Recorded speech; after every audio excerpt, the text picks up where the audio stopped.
ಓಂ ಶಾಂತಿ. ಇಂದಿನ ದಿನಾಂಕ 13/2/2025. ಪ್ರಾರ್ಥ ಮುರುಳಿ ಬಾಪ್ತಾದ ಮಧುಬನ. ಮಧುರ ಮಕ್ಕಳೇ, ತಂದೆಯು ಯಾರಾಗಿದ್ದಾರೆ, ಹೇಗಿದ್ದಾರೆಯೋ ಅದೇ ರೀತಿಯಲ್ಲಿ ಅವರನ್ನು ಯಥಾರ್ಥವಾಗಿ ಅರಿತುಕೊಂಡು ನೆನಪು ಮಾಡುವುದೇ ಮುಖ್ಯ ಮಾತಾಗಿದೆ. ಮನುಷ್ಯರಿಗೆ ಈ ಮಾತನ್ನು ಬಹಳ ಯುಕ್ತಿಯಿಂದ ತಿಳಿಸಬೇಕಾಗಿದೆ. ಪ್ರಶ್ನೆ: ಇಡೀ ವಿಶ್ವಕ್ಕಾಗಿ ಯಾವ ವಿದ್ಯೆ ಇದೆ, ಅದನ್ನು ಇಲ್ಲಿಯೇ ನೀವು ಓದುತ್ತೀರಿ? ಉತ್ತರ: ನೀವೆಲ್ಲರೂ ಆತ್ಮಗಳಾಗಿದ್ದೀರಿ.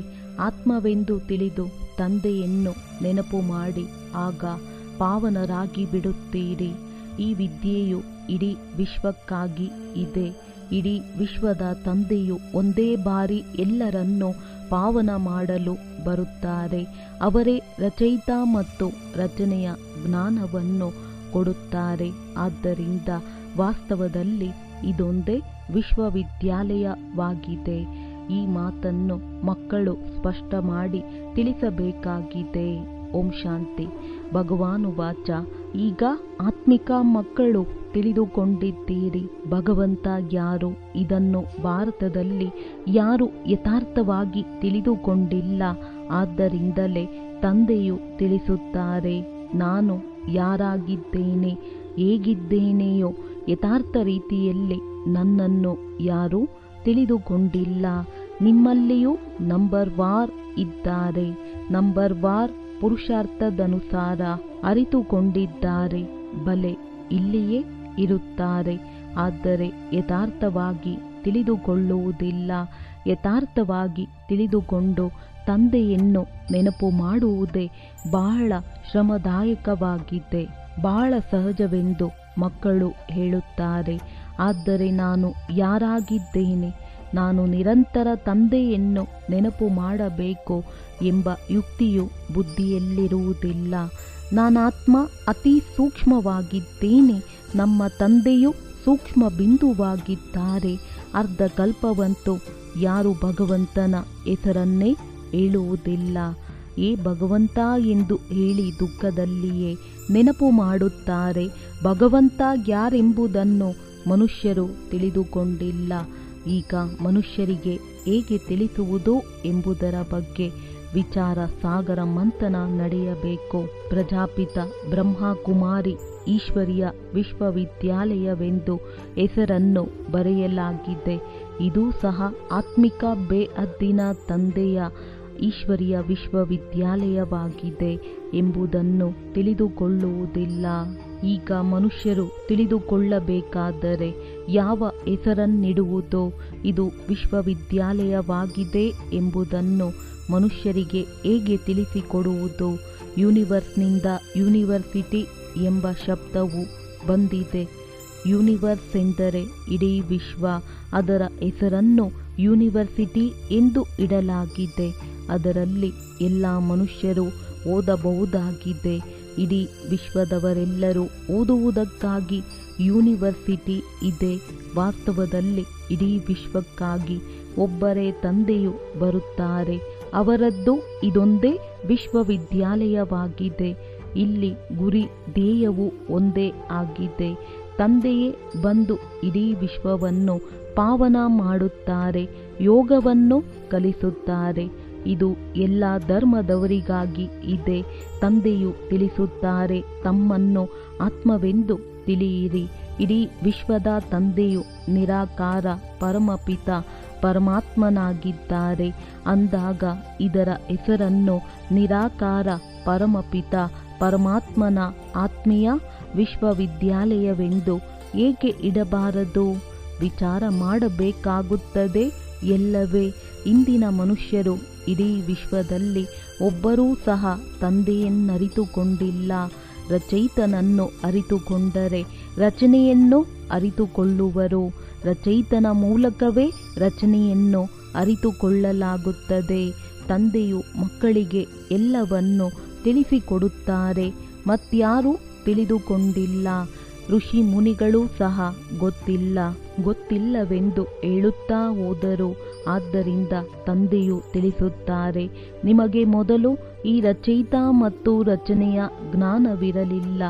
ಈಗ ರಚಯಿತನೇ ತಿಳಿಸುತ್ತಾರೆ, ಬಂದು ನಮಗೆ ಸುಖ ಶಾಂತಿಯನ್ನು ಕೊಡಿ ಎಂದು ನನ್ನನ್ನು ಎಲ್ಲರೂ ಕರೆಯುತ್ತಾರೆ. ಏಕೆಂದರೆ ಈಗ ದುಃಖ ಅಶಾಂತಿ ಇದೆ. ಅವರ ಹೆಸರೇ ಆಗಿದೆ ದುಃಖಹರ್ತ, ಸುಖಕರ್ತ. ಅವರು ಯಾರು? ಭಗವಂತ. ಅವರು ಹೇಗೆ ದುಃಖವನ್ನು ಹರಣ ಮಾಡಿ ಸುಖವನ್ನು ಕೊಡುತ್ತಾರೆಂಬುದನ್ನು ಯಾರೂ ತಿಳಿದುಕೊಂಡಿಲ್ಲ. ಆದ್ದರಿಂದ ಈಗ ಇಷ್ಟು ಸ್ಪಷ್ಟ ಮಾಡಿ ಬರೆಯಬೇಕು. ಅದರಿಂದ ನಿರಾಕಾರ ಪರಮಾತ್ಮನನ್ನೇ ಈ ಜ್ಞಾನವನ್ನು ಕೊಡುತ್ತಾರೆಂಬುದನ್ನು ಅರಿತುಕೊಳ್ಳಬೇಕು. ಇದರ ಮೇಲೆ ವಿಚಾರ ಸಾಗರ ಮಂಥನ ಮಾಡಬೇಕು. ತಂದೆಯು ತಿಳಿಸುತ್ತಾರೆ, ಮನುಷ್ಯರೆಲ್ಲರೂ ಕಲ್ಲು ಬುದ್ಧಿಯವರಾಗಿದ್ದಾರೆ. ಈಗ ನಿಮ್ಮನ್ನು ತಂದೆಯು ಪಾರಸ ಬುದ್ಧಿಯವರನ್ನಾಗಿ ಮಾಡುತ್ತಿದ್ದಾರೆ. ವಾಸ್ತವದಲ್ಲಿ ಯಾರು ಕೊನೆ ಪಕ್ಷ 50ಕ್ಕಿಂತಲೂ ಅಧಿಕ ಅಂಕಗಳನ್ನು ತೆಗೆದುಕೊಳ್ಳುವರೋ ಅವರಿಗೆ ಪಾರಸ ಬುದ್ಧಿಯವರೆಂದು ಹೇಳಲಾಗುತ್ತದೆ. ಅನುತ್ತೀರ್ಣರಾಗುವವರು ಪಾರಸ ಬುದ್ಧಿಯವರಲ್ಲ. ರಾಮನೂ ಸಹ ಕಡಿಮೆ ಅಂಕಗಳನ್ನು ತೆಗೆದುಕೊಂಡಿದ್ದರಿಂದ ಕ್ಷತ್ರಿಯರನ್ನಾಗಿ ತೋರಿಸಿದ್ದಾರೆ. ರಾಮನಿಗೆ ಬಿಲ್ಲು ಬಾಣವನ್ನು ಏಕೆ ತೋರಿಸಿದ್ದಾರೆ ಎಂಬುದನ್ನು ಯಾರೂ ತಿಳಿದುಕೊಂಡಿಲ್ಲ. ಶ್ರೀಕೃಷ್ಣನು ಎಲ್ಲರನ್ನೂ ಕೊಂದನೆಂದು ಶ್ರೀಕೃಷ್ಣನಿಗೆ ಸ್ವದರ್ಶನ ಚಕ್ರವನ್ನು ತೋರಿಸುತ್ತಾರೆ ಮತ್ತು ರಾಮನಿಗೆ ಬಿಲ್ಲು ಬಾಣವನ್ನು ತೋರಿಸುತ್ತಾರೆ. ಒಂದು ವಿಶೇಷವಾದ ಪತ್ರಿಕೆಯೂ ಬರುತ್ತದೆ. ಅದರಲ್ಲಿ ತೋರಿಸಿದ್ದಾರೆ ಕೃಷ್ಣನು ಹೇಗೆ ಸ್ವದರ್ಶನ ಚಕ್ರದಿಂದ ಅಕಾಸುರ ಬಕಾಸುರ ಅನೇಕರನ್ನು ಕೊಲ್ಲುತ್ತಾನೆಂದು. ಇಬ್ಬರನ್ನು ಹಿಂಸಕರನ್ನಾಗಿ ಮಾಡಿಬಿಟ್ಟಿದ್ದಾರೆ ಮತ್ತು ಡಬಲ್ ಹಿಂಸಕರನ್ನಾಗಿ ಮಾಡಿಬಿಟ್ಟಿದ್ದಾರೆ.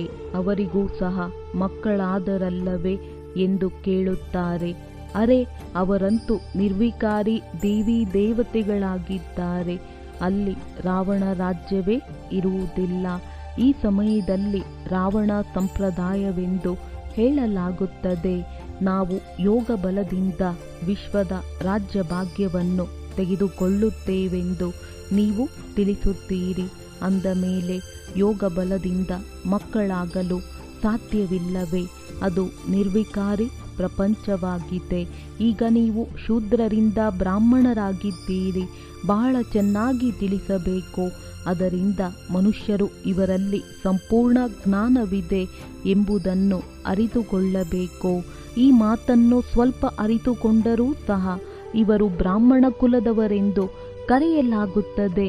ಇನ್ನು ಕೆಲವರನ್ನು ನೋಡಿದಾಗ ಇವರು ಬ್ರಾಹ್ಮಣ ಕುಲದವರಲ್ಲವೆಂದು ತಿಳಿಯಬಹುದು. ಬರುವುದಂತೂ ಅನೇಕ ಪ್ರಕಾರದವರು ಬರುತ್ತಾರಲ್ಲವೇ?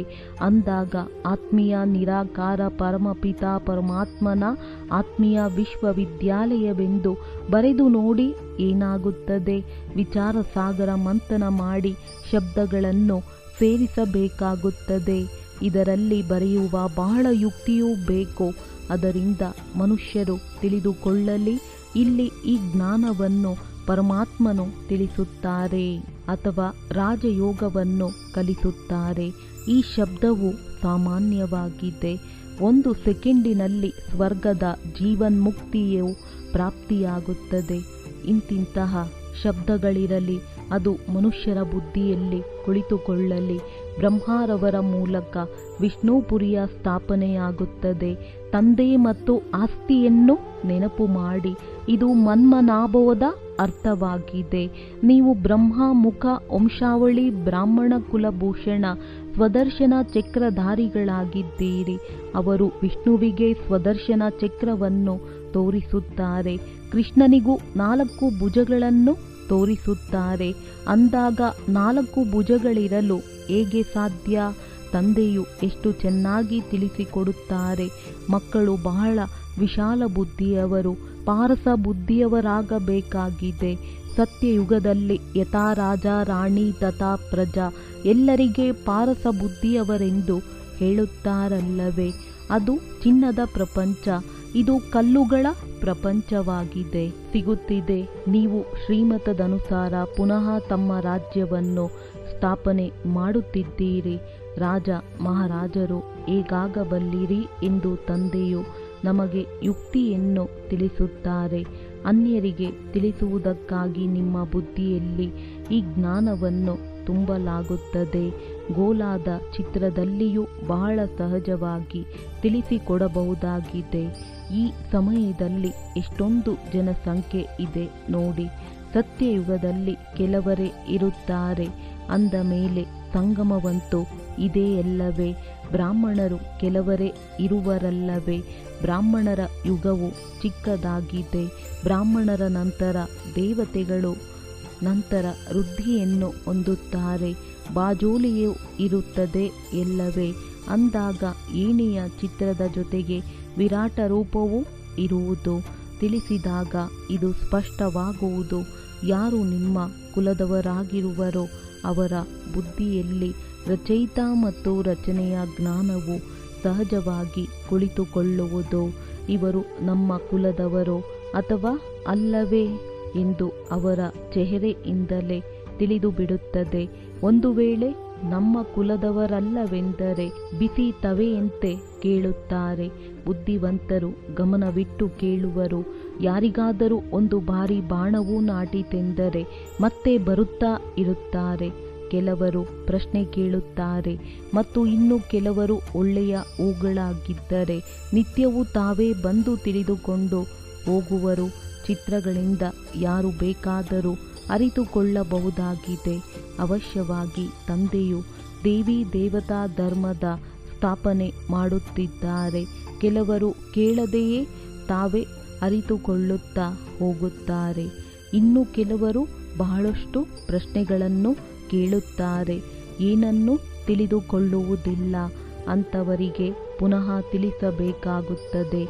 ಅವರ ಬಳಿ ವಾದ ಮಾಡುವಂತಿಲ್ಲ. ವಾದ ಮಾಡಿದರೆ ಈಶ್ವರನು ನಿಮ್ಮ ರಕ್ಷಣೆ ಮಾಡುವುದಿಲ್ಲವೆಂದು ಹೇಳುತ್ತಾರೆ. ಅವರು ಯಾವ ರಕ್ಷಣೆ ಮಾಡುತ್ತಾರೆಂಬುದನ್ನು ನೀವು ತಿಳಿದುಕೊಂಡಿದ್ದೀರಿ.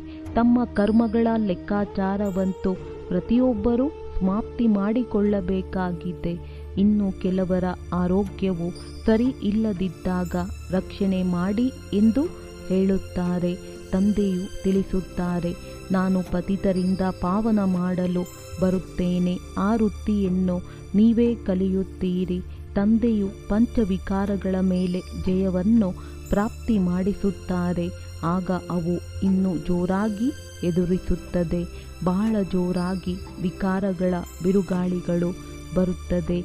ಇದಕ್ಕೆ ತಂದೆಯು ತಿಳಿಸುತ್ತಾರೆ. ತಂದೆಯ ಮಕ್ಕಳಾದಾಗ ಇವೆಲ್ಲ ಕಾಯಿಲೆಗಳು ಇನ್ನೂ ಹೆಚ್ಚಿನದಾಗಿ ಹೊರಬರುತ್ತವೆ. ಬಹಳ ಹೆಚ್ಚಿನ ಬಿರುಗಾಳಿಗಳು ಬರುತ್ತವೆ. ಇದು ಮುಷ್ಟಿ ಯುದ್ಧವಾಗಿದೆ. ಒಳ್ಳೊಳ್ಳೆಯ ಶಕ್ತಿಶಾಲಿಗಳನ್ನು ಸಹ ಸೋಲಿಸಿ ಬಿಡುತ್ತದೆ. ಆದ್ದರಿಂದಲೇ ಗೊತ್ತಿಲ್ಲದೆಯೇ ಕುದೃಷ್ಟಿಯು ಬಂದು ಬಿಡುತ್ತದೆ. ರಿಜಿಸ್ಟರ್ ಹಾಳಾಗಿ ಬಿಡುತ್ತದೆ ಎಂದು ಹೇಳುತ್ತಾರಲ್ಲವೇ? ಕುದೃಷ್ಟಿಯವರೊಂದಿಗೆ ಮಾತನಾಡಲು ಬಾರದು. ತಂದೆಯು ಎಲ್ಲ ಸೇವಾ ಕೇಂದ್ರಗಳ ಮಕ್ಕಳಿಗೆ ತಿಳಿಸುತ್ತಾರೆ. ಒಂದು ವೇಳೆ ಹೆಸರನ್ನು ಹೇಳಿದರೆ ಇನ್ನೂ ವಿರೋಧಿಗಳಾಗಿ ಬಿಡುತ್ತಾರೆ. ತಮ್ಮ ಸತ್ಯನಾಶ ಮಾಡಿಕೊಳ್ಳುವವರು ಉಲ್ಟಾ ಕೆಲಸಗಳನ್ನು ಮಾಡತೊಡಗುತ್ತಾರೆ. ಕಾಮವಿಕಾರವು ಮೂಗನ್ನು ಹಿಡಿಯುತ್ತದೆ. ಮಾಯೆಯು ಬಿಡುವುದೇ ಇಲ್ಲ. ಕೆಟ್ಟ ಕರ್ಮ, ಕುದೃಷ್ಟಿ, ಕುವಚನ ಎಲ್ಲವೂ ಬಂದು ಬಿಡುತ್ತದೆ. ಆಗ ಕೆಟ್ಟ ಚಲನೆಯಾಗಿ ಬಿಡುತ್ತದೆ. ಆದ್ದರಿಂದ ಬಹಳ ಎಚ್ಚರಿಕೆಯಿಂದಿರಬೇಕಾಗಿದೆ.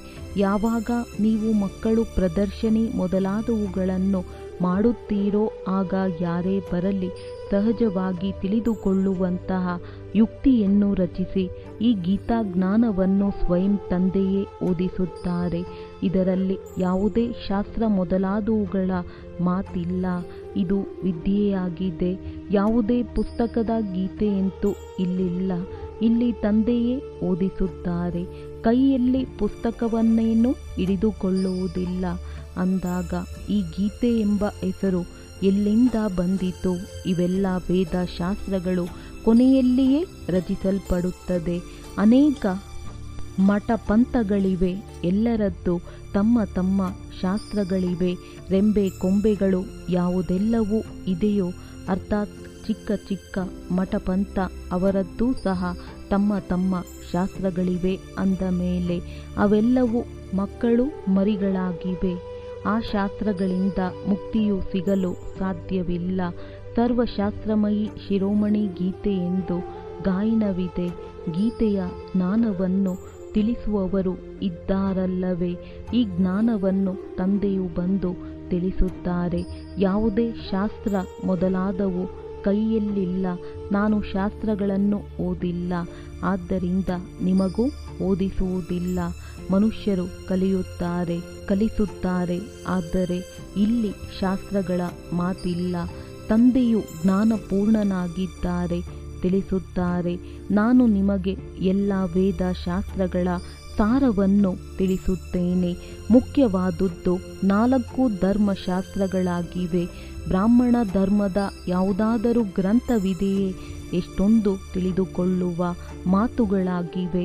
ಇವೆಲ್ಲ ಮಾತುಗಳನ್ನು ತಂದೆಯೇ ವಿಸ್ತಾರವಾಗಿ ತಿಳಿಸಿಕೊಡುತ್ತಾರೆ. ಮನುಷ್ಯರೆಲ್ಲರೂ ಕಲ್ಲು ಬುದ್ಧಿಯವರಾಗಿದ್ದಾರೆ, ಆದ್ದರಿಂದಲೇ ಇಷ್ಟೊಂದು ಕಂಗಾಲರಾಗಿದ್ದಾರೆ. ಸತ್ಯಯುಗದಲ್ಲಿ ದೇವತೆಗಳಿದ್ದರು. ಅಲ್ಲಿ ಚಿನ್ನದ ಮೆಹಲುಗಳಿತ್ತು, ಚಿನ್ನದ ಗಣಿಗಳಿತ್ತು. ಈಗಂತೂ ಅಪ್ಪಟ ಚಿನ್ನವೇ ಇಲ್ಲ. ಕಥೆಯೆಲ್ಲವೂ ಭಾರತದ್ದೇ ಆಗಿದೆ. ನೀವು ದೇವಿ ದೇವತೆಗಳು ಪಾರಸ ಬುದ್ಧಿಯವರಾಗಿದ್ದೀರಿ. ಇಡೀ ವಿಶ್ವದ ಮೇಲೆ ರಾಜ್ಯಭಾರ ಮಾಡುತ್ತಿದ್ದೀರಿ. ನಾವು ಸ್ವರ್ಗದ ಮಾಲೀಕರಾಗಿದ್ದವರು ಈಗ ನರಕದ ಮಾಲೀಕರಾಗಿದ್ದೇವೆ. ಮತ್ತೆ ಪಾರಸ ಬುದ್ಧಿಯವರಾಗುತ್ತೇವೆಂದು ಈಗ ಸ್ಮೃತಿಯಲ್ಲಿ ಬಂದಿದೆ. ಈ ಜ್ಞಾನವು ನೀವು ಮಕ್ಕಳ ಬುದ್ಧಿಯಲ್ಲಿಯೇ ಇದೆ. ಇದನ್ನು ಅನ್ಯರಿಗೂ ತಿಳಿಸಬೇಕಾಗಿದೆ. ನಾಟಕದನುಸಾರ ಪಾತ್ರವು ನಡೆಯುತ್ತಾ ಇರುತ್ತದೆ. ಯಾವ ಸಮಯವು ಕಳೆಯುತ್ತಾ ಹೋಗುತ್ತದೆಯೋ ನಂತರವೂ ಸಹ ನಿಖರವಾಗಿ ಪುರುಷಾರ್ಥವನ್ನಂತೂ ಮಾಡಿಸುತ್ತಾರಲ್ಲವೇ? ಸ್ವಯಂ ಭಗವಂತನೇ ನಮ್ಮನ್ನು ಸ್ವರ್ಗದ ಮಾಲೀಕರನ್ನಾಗಿ ಮಾಡಲು ಪುರುಷಾರ್ಥ ಮಾಡಿಸುತ್ತಾರೆಂದು ಯಾವ ಮಕ್ಕಳಿಗೆ ನಶೆ ಇರುವುದೋ ಅವರ ಚೆಹರೆಯು ಬಹಳ ಪ್ರಸನ್ನತೆಯಿಂದ ಕೂಡಿರುತ್ತದೆ. ತಂದೆಯು ಮಕ್ಕಳಿಗೆ ಪುರುಷಾರ್ಥ ಮಾಡಿಸಲು ಪ್ರಾರಬ್ಧವನ್ನು ರೂಪಿಸುವುದಕ್ಕಾಗಿಯೇ ಬರುತ್ತಾರೆ. ಇದನ್ನು ಪ್ರಪಂಚದಲ್ಲಿ ಯಾರೂ ತಿಳಿದುಕೊಂಡಿಲ್ಲ. ನೀವೇ ತಿಳಿದುಕೊಂಡಿದ್ದೀರಿ.